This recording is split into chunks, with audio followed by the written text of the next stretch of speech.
Imaginez un biopic sur George Sand, mais réalisé par Jean-Marie Bigard. Bonjour à tous, aujourd'hui on parle de Toutes pour une d'Houda Benyamina.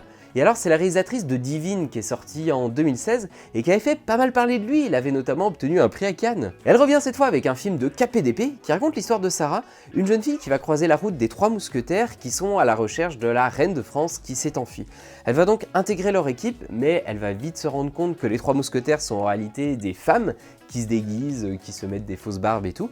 Elle décide donc de suivre leur exemple et elle-même de se déguiser, ça va devenir D'Artagnan, et toutes les quatre vont partir à la recherche de la reine de France. Alors, j'imagine que certains d'entre vous étaient déjà énervés, rien qu'à la lecture du scénario, mais de mon côté, en vrai, je me suis dit, pourquoi pas? Bon, c'est vrai que remplacer des hommes par des femmes dans un classique de la littérature, qui plus est, qui a eu une adaptation à succès il y a pas très longtemps, bon, c'était peut-être pas l'idée la plus incroyable qui soit, mais peut-être que ça allait permettre de mettre en lumière des aspects intéressants. Pourquoi elles se travestissent? Pourquoi la reine, elle préfère s'entourer comme ça de femmes? Qu'est-ce qui les différencie des hommes? Qu'est-ce qu'elles ont de plus? Qu'elles ont de moins? Qu'est-ce que ça dit? Mon Disney préféré, c'est Mulan.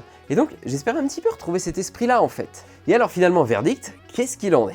Eh bien ici, on est clairement sur un film féministe qui veut dénoncer les stéréotypes, la domination patriarcale. Alors tout ça, grand bien lui fasse, très bien, pas de souci. Et pour ça, son idée, c'est de prendre des femmes, de les travestir, mais également de les faire se comporter comme des hommes, et comme des hommes, des bourrins. Et vu que ce sont des femmes, ça n'a pas vraiment de sens, ça paraît tout de suite bizarre, incohérent, et ça pour nous montrer du coup que les aspects de genre, c'est un petit peu absurde. Mais donc ici, on a vraiment des mousquetaires qui se la jouent mal alpha, façon je parle fort, je mets des mains au cul et je bois mon verre cul sec. Ce qui fait que le film, il est féministe, oui, mais il est surtout, beauf. La finesse, la subtilité, mais ça n'existe pas. Elles ont des fausses bites, elles ont des gros fusils, et puis elles les astiquent avant de tirer leur coup. À un moment, elles dévalisent un couple de bourgeois, mais elles disent au mec, mais tu sais, t'as le droit de pleurer. Donc oui, ce film est féministe, mais il est surtout de très mauvais goût. Du coup, il peut potentiellement plaire aux féministes beaufs. Ce que je disais en intro, si tes deux personnalités préférées, c'est George Sand et Jean-Marie Bigard, ouais, pourquoi pas, là, il y a moyen que le film te plaise. Plus sérieusement, le film n'arrive jamais à avoir vraiment une autre dimension, il n'arrive jamais à dépasser son côté « mais je me moque du patriarcat en posant mes grosses couilles sur la table ». Il n'arrive jamais à créer d'interrogations, de réflexions sur les questions de genre, d'égalité, d'identité. Il fait que se moquer grassement, mais à aucun moment il élève un petit peu le débat, il suscite la moindre réflexion ou quoi que ce soit chez le spectateur. Voilà, ça c'était pour la partie politique du film, son message. Il m'a laissé sur ma faim, j'aurais vraiment aimé quelque chose qui aille plus loin, qui soit plus subtil que ça. Mais maintenant j'aimerais qu'on oublie tout ça pour se consacrer sur le film en soi. Et au début du film, j'ai eu plutôt un soulagement, je me suis même dit si ça se trouve ça va être un film sympa, parce que il se prend pas au sérieux, il y a pas mal d'humour.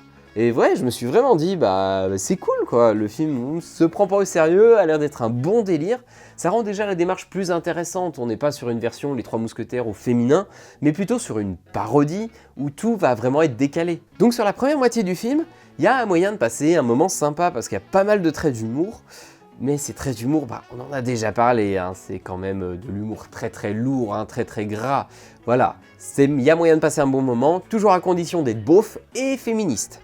Sinon, vous allez être hermétique à 100% du film, je vous préviens. Et plus on avance, et plus le film se prend au sérieux, il fait beaucoup de place pour son intrigue qui est pourtant très très creuse, et du coup, ça devient chiant.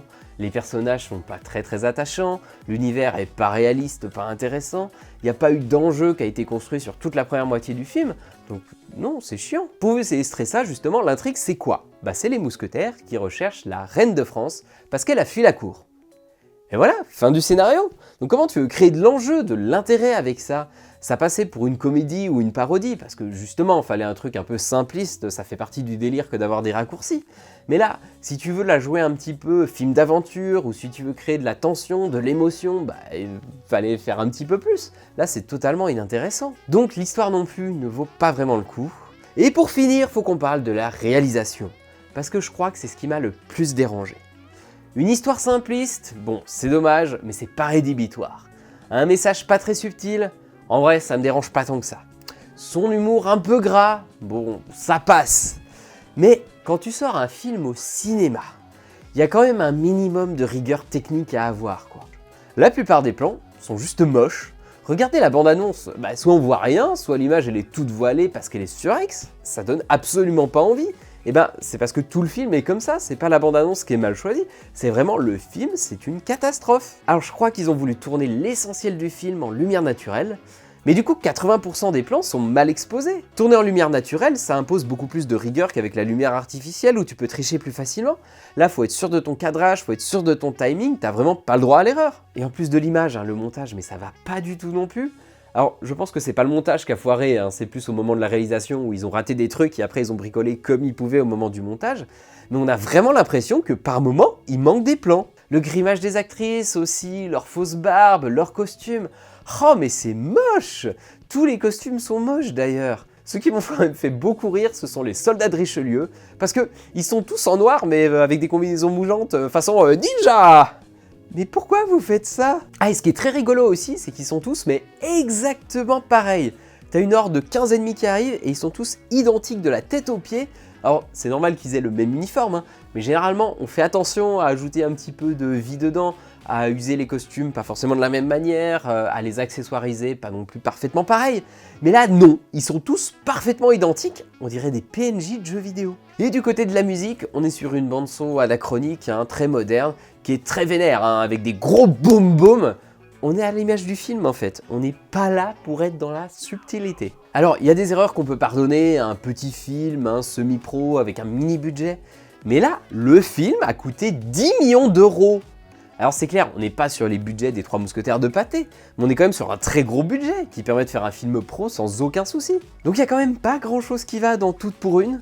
J'ai quand même envie de sauver du naufrage la performance des 4 actrices, parce que tu vois qu'elles font ce qu'elles peuvent, elles essaient vraiment d'y mettre un maximum d'énergie. Et mention spéciale à Deborah Lukumwena, qui est celle qui a l'air vraiment consciente d'être dans un gros nanar, et du coup, elle s'amuse, elle en fait des caisses, et c'est fun à regarder. A l'inverse, on a Oulaya Mamra qui joue, mais avec une intensité, mais comme si c'était le film qui allait lui rapporter un Oscar, quoi.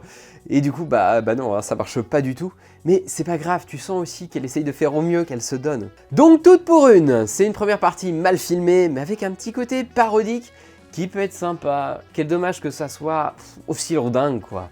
Et ensuite, on a une seconde partie toujours mal filmée, inintéressante, avec aucun message, aucun questionnement d'aucune sorte. Vous l'avez compris, je ne vous conseille donc pas forcément Toutes pour une.